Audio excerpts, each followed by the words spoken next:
on se retrouve aujourd'hui pour une nouvelle petite révision. Donc cette vidéo c'est la dernière de toute la playlist sur la socialisation en SES.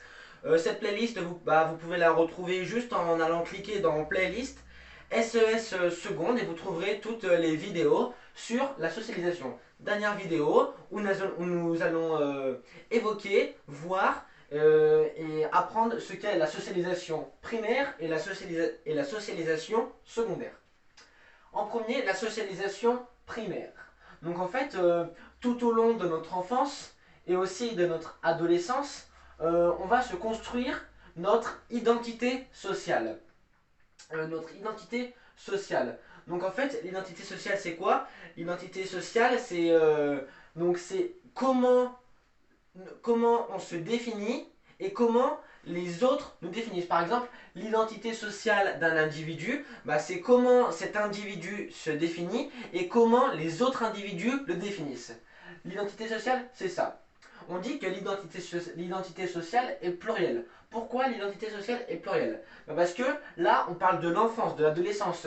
Mais cet enfant, il va devenir grand, il va avoir des métiers, il va avoir un métier, il va avoir une vie familiale. Donc on dit que cette identité sociale est plurielle parce que en fait l'individu va être amené à endosser plusieurs rôles, à endosser plusieurs statuts. Par exemple, il va avoir plusieurs métiers. Il va avoir plusieurs rôles dans la société, comme par exemple, comme je viens de dire, plusieurs métiers. Donc on dit que l'identité sociale, elle est plurielle car un individu va endosser plusieurs rôles, plusieurs statuts tout au long de sa vie.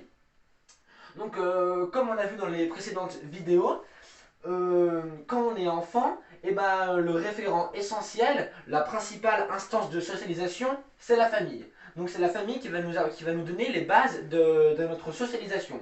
Puis peu à peu, le monde social de l'individu va s'élargir. Son monde social va s'élargir, notamment grâce à l'école, avec en fait l'entrée à l'école, l'individu il a acquis des normes et des valeurs grâce à sa famille. Et l'école, elle va confirmer ces normes et valeurs. Elle va confirmer les normes et les valeurs apprises par la famille, plus en apprendre d'autres. Elle va confirmer les normes et les valeurs apprises par la famille, plus en apprendre d'autres grâce aux activités scolaires et aux activités extrascolaires. Donc peu à peu, le monde social de l'individu s'élargit. Deuxième socialisation, la socialisation secondaire. Donc là, on a vu enfance, adolescence, et la socialisation secondaire, c'est le monde adulte. Donc, à l'âge adulte, l'identité sociale que l'individu a acquis durant son enfance, en fait, elle ne va pas s'effacer. Elle ne va pas s'effacer complètement, mais elle va changer, elle va évoluer. Donc l'identité sociale de l'enfance ne s'efface pas, mais elle va évoluer. Elle va évoluer comment? Grâce à la profession plus à la mise en couple. Donc on va avoir une profession, un métier, plus un couple, donc soit avec un garçon, soit avec une fille.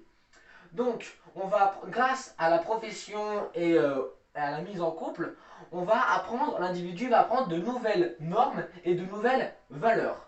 Donc en fait, ces nouvelles normes et ces nouvelles valeurs, comme on l'a dit avant, elles ne vont pas effacer l'identité sociale, mais elles vont compléter l'identité sociale acquise durant l'enfance. Donc, soit l'identité sociale, elle est en continuité. Donc, quand on parle d'identité sociale en continuité, ça veut dire que l'individu qui est maintenant devenu adulte, il va avoir le même métier que sa maman et le même métier que ses parents, et les mêmes attitudes que ses parents. Donc, notamment dans l'identité sociale de continuité, notamment à l'ancienne époque, dans les années 1950, 1960, à l'ancienne époque, les enfants avaient souvent le même métier que leurs parents. Donc c'était une identité sociale de continuité, car on avait les mêmes métiers, les mêmes études. Mais il y a aussi l'identité sociale de rupture. Là en fait c'est le contraire de continuité, ça veut dire qu'on ne va pas avoir forcément les mêmes attitudes que nos parents, et on ne va pas forcément avoir les mêmes métiers que nos parents. Donc j'espère que cette vidéo vous a bien servi. On a pu voir la socialisation primaire, la socialisation secondaire.